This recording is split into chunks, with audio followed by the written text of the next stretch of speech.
نحمده ونصلي على رسوله الكريم اما بعد اعوذ بالله من الشيطان الرجيم بسم الله الرحمن الرحيم يا ايها الذين آمنوا اذا قمتم الى الصلاة فاغسلوا وجوهكم وايديكم الى المرافق وامسحوا برؤوسكم وارجلكم الى الكعبين صدق الله العظيم. وقال النبي صلی اللہ علیہ وسلم مفتاح الصلاة الطہور ومفتاح الجنة الصلاة.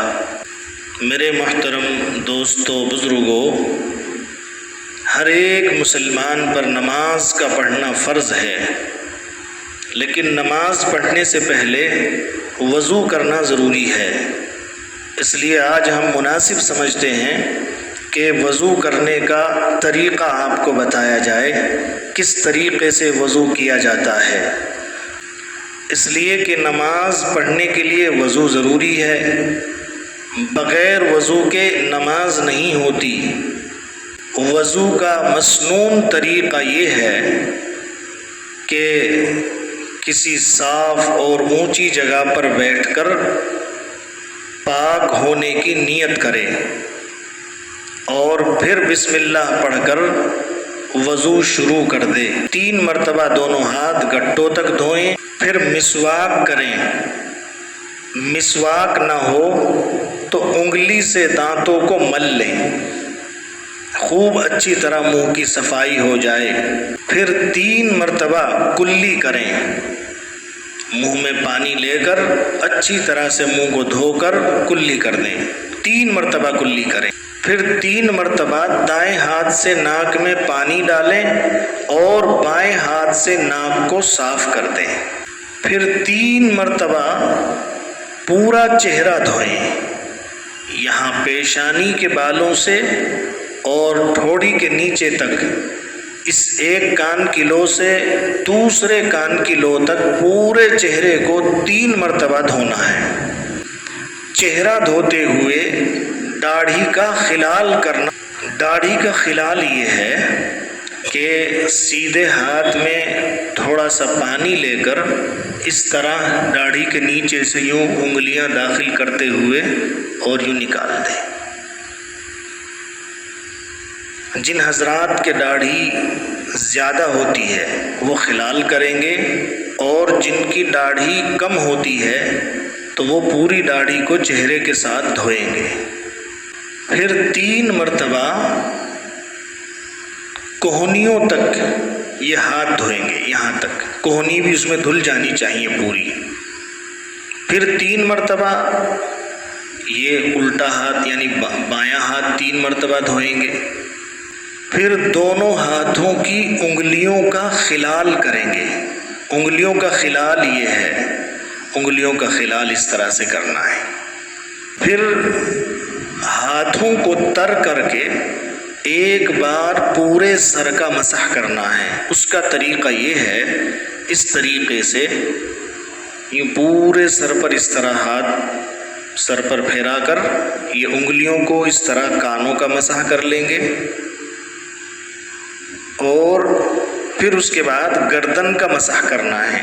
گردن کا مسح، بالوں کا مسح نہیں، بالوں کے نیچے جو گردن کا حصہ ہے اس کا مسح کرنا ہے. پھر بائیں ہاتھ سے سیدھا پیر 3 مرتبہ دھوئیں گے ٹخنوں کے اوپر تک، اور دھوتے ہوئے الٹے ہاتھ کی ہی چھوٹی انگلی سے پیروں کی انگلیوں کا خلال بھی کریں گے، یعنی اچھی طرح سے انگلیوں کو پیروں کی انگلیوں میں اس طرح سے ڈال دیں گے. پھر بایاں پاؤں 3 مرتبہ ٹخنوں کے اوپر تک دھوئیں گے اور انگلیوں کا خلال بھی کریں گے. اسی طرح دھونے میں چہرہ، ہاتھ، پیر، ان تمام کو اچھی طرح دھوئیں گے رگڑ کر. چہرے پر پانی مارتے ہوئے زور سے پانی نہ ماریں جس سے دوسروں کے اوپر چھینٹے جائیں اور اس سے تکلیف ہو. اتنی زور سے پانی نہیں مارنا چاہیے. اخیر میں وضو کرنے کے بعد کی دعا پڑھ لی جائے، اشہد ان لا الہ الا اللہ واشہد ان محمدا عبدہ ورسولہ اللہم اجعلنی من التوابین واجعلنی من المتطہرین۔ مسئلہ یہ سن لیجئے، اگر داڑھی کے بال زیادہ گھنے ہوں جن سے نیچے کی کھال نظر نہ آ رہی ہو تو پھر ان بالوں کا دھونا ضروری نہیں ہے، ان کی جڑوں تک پانی پہنچانا ضروری نہیں ہے، ان کا خلال کر لینا کافی ہے۔ اور اگر بال کم ہیں اور کھال نظر آ رہی ہے تو پھر ان کا دھونا سنت ہے۔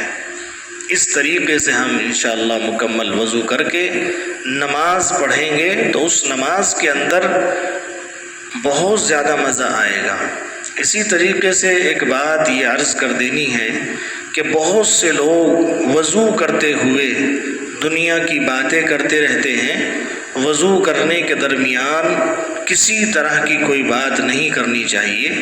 دنیا کی بات کرنا ویسے بھی گناہ کی بات ہے، لیکن وضو کے درمیان میں کوئی دنیا کی بات بالکل نہ کی جائے، اس کا پرہیز کیا جائے۔ بہت سے نمازی وضو خانے پر آ کر بہت زور زور سے بولتے ہیں، یہ مسجد کے آداب کے بھی خلاف ہے اور وضو کے ادب کے بھی خلاف ہے۔